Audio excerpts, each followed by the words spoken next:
Hi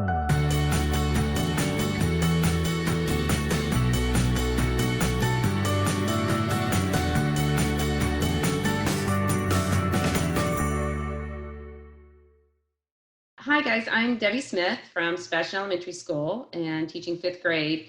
I've had a lot of technological issues today on computers. I've gone back and forth from laptop to desktop. I'm back to my desktop, so I'm hoping it works. No guarantees. Plus, there's a lot of thunder in the area.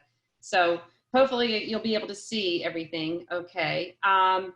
So I kind of looked at the program, you know, technology and literacy and how to integrate that into the classroom, and kind of exactly what Luann had said, keeping it familiar for distance learning. So I'm going to show you some of the programs that I used with my kids and how I used them in school, and then how we carried it right over into distance learning because they were so familiar with those applications and platforms. So I'll share my screen and go through the slide program and show you. Hopefully this will work.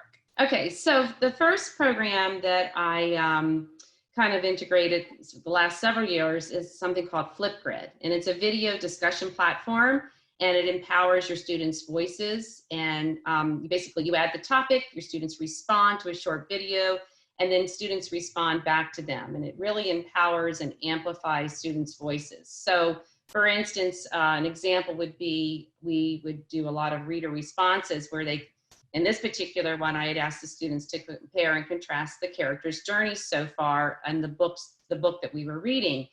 And it was a shared read in class. Everyone had, we were reading the same story. And then I had them respond to this. And then they actually kind of map out what they want to say, and they kind of practice that.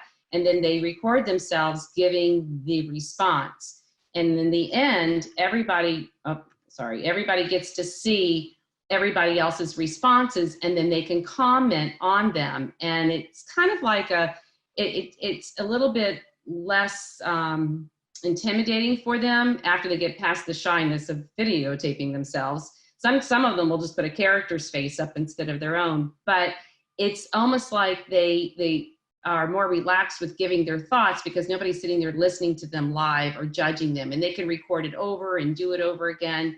And then the comments will be below. You'll see, this is what I see at the teacher screen, but the students will see the comments that are given for what their response is.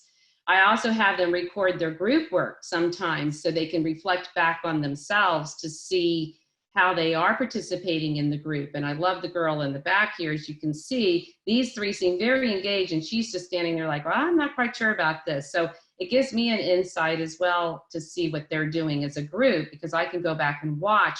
It's hard when students are working in small groups all throughout the room for you to hear a lot of different things that are going on. But through this platform, I can kind of see what everybody's doing and hear, and then get back to them if they have you know, questions, or if I see something that I need to address. Right now, at home, since we're at home, I wanted to just continue right on with our Flipgrid. So we're reading Because of Mr. Tourette right now, and how appropriate. It's a 5th grade classroom, and their teacher goes through a traumatic experience, which I feel like I'm doing that right now. And so I had again put out a topic for them to address, and this was the first time that they all got to see each other. And because we are not allowed to do Teams or videotaping in conferences where they can see each other, everybody's video has to be off if you do it in a group conference. So this was the first time that they got to see each other, and they really, I think it was a big deal. I am also with one of these, well, let me go back. I was going to play it, but I changed my mind. But one of my students started doing their response, and started off really well, and then had a breakdown right in the middle of it, talking about how much he missed everybody and that he's cried all these tears, and he wanted to, you know, he said he can't believe that he's saying this, but he's missed school. And then he started responding, because the prompt was, how has Mr. Tourette helped the students? And I listed off a couple of students in particular, and he was like, you know, you, Mrs. Smith, you've helped us too. And I just really, I mean, he just really had a breakdown, and I sat here and cried and listened to it, but it was a way for him. And this and platform to express how he was feeling. We participated the last couple of years in something called the Global Read Aloud, and it's where one book is connected to the world, and it happens it's for 6 weeks in October every year, and they have it for every grade level, K up to 12. And this one person started this, and it's been going on for years. So every year, I've participated the last 2 years. Last year we read Refugee. This year we read Front Desk. And we connect in the classroom, we read, but then the whole point is connecting to other classrooms outside of our area. So we've actually connected, I'm gonna go forward really quick here. We've actually connected outside of the classroom with other 5th grade classrooms through Skype.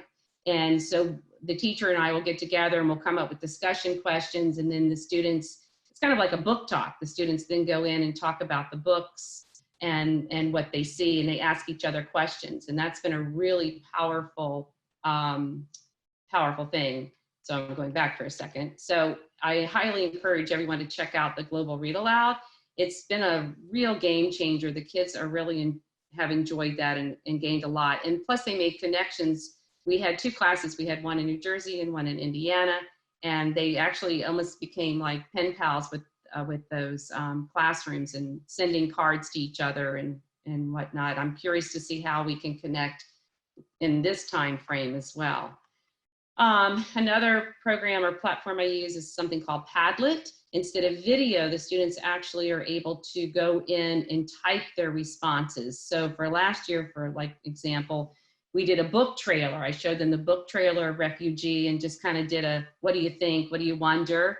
Well, basically it was a see, think, wonder. What do you see? What do you think? What do you wonder? And then they pretty much responded to, by just typing in, and all the white cards you see are student responses.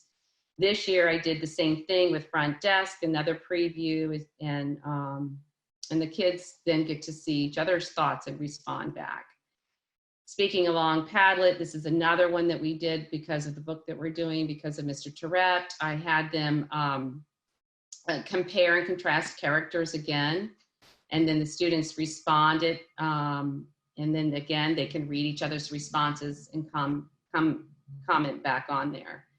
Another program I've been really using in the classroom, and now we've gone to distance learning, is Buncee. It's a creation and communication tool, and students are able to do journaling with that.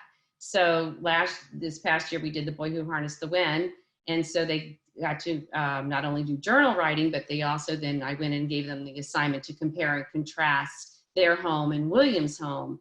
And that's an example, but they also, you can see at the bottom, there's multiple slides, because every chapter we did another book response for that. So all of these are different responses to what happened to the story as we went along in the book.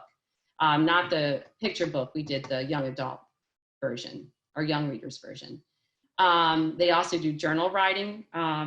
Students are able to write whatever they want. Right now, what I've done since they've been home is given them they go in to create their distance learning journal, and then I gave them a list of choice topics to choose from, where they can write about anything that they want to write about.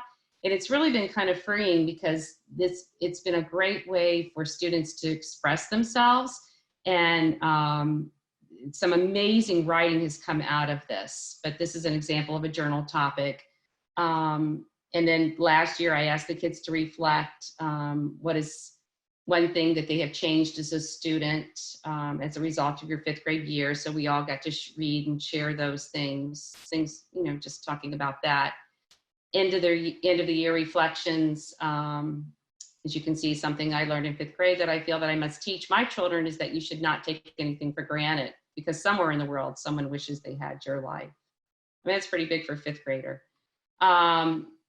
Then another, we do a lot of vocabulary through Quizlet, an interactive way to study material with learning activities and games. And pretty much after we do a lot of the vocabulary, live vocabulary, the way that I learned it through Moonshot Institutes. And then I'll take, after they get up and they do their movement and learn the words and do their mirror activities with whole brain activities, they go into Quizlet, and then practice those words. And those are just some of the assignments that they work on. And then I can monitor their class progress of things that they're doing. And then in the end, we play games with it. We do Quizlet Live, we do vocabulary. You can see the some of the pictures on the left are from our literacy on the lagoon this past summer with our second graders going into third. And and on the other side are my fifth graders. They can do it in team mode, individual mode. So it's very highly engaging, and their vocabulary increases unbelievably from just this little thing. Now, since we're at home, I've been doing a morning check-in with the kids every morning. It's a Google Doc, and they go in and they tell me how they're feeling. I know it's really small, sorry. They tell me how they're feeling. Do they have anything they want to share with me? Do they have any questions about their assignments?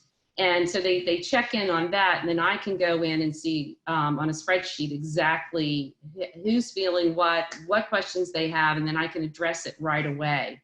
It's hard to get, I have 43 students, so it's hard to get to everybody in every day, but I can definitely get to them every day that they check in. Now we're also doing literacy at home, obviously, so I'm having them continue with their reader responses. So they're used to doing color, symbol, image as a reader response. So I sent out a form and said, here you go, you guys know what to do. And so they are actually bringing them back to me through a digital means. So this one was by one of my students for his color, symbol, image. Journal writing, again, as I said, has been really big. I've actually had students, you know, when they first was like, you mean I can write about anything I want? I can do anything I want? I said, yep, you can. And this one in particular came in from one of my students. It was unbelievable. I don't know if you can see it, but the way she wrote it, I would have never thought a fifth grader. I mean, it blew me away. I mean, if you can see the first line, there were several slides, but she did it in a PowerPoint, and it's, you know, starts off, we're killing the earth. And that's really fun. No one believes us because we are young. And it's funny, that first line, and when I read that, I said, you know, we're killing the earth, and that's really fun. So I texted her, we're text messaging, and I texted her back and I said, do you mean that's really fun? What did you mean by that? And she texted me back and she said, no, I wanted people to think like, oh, that's fun, like we're killing the earth. So she knew what she was doing. It was really interesting. So that's the rest. I mean, this is her whole poem that she did, and it's really, really, really moving. So I think that's kind of it right now.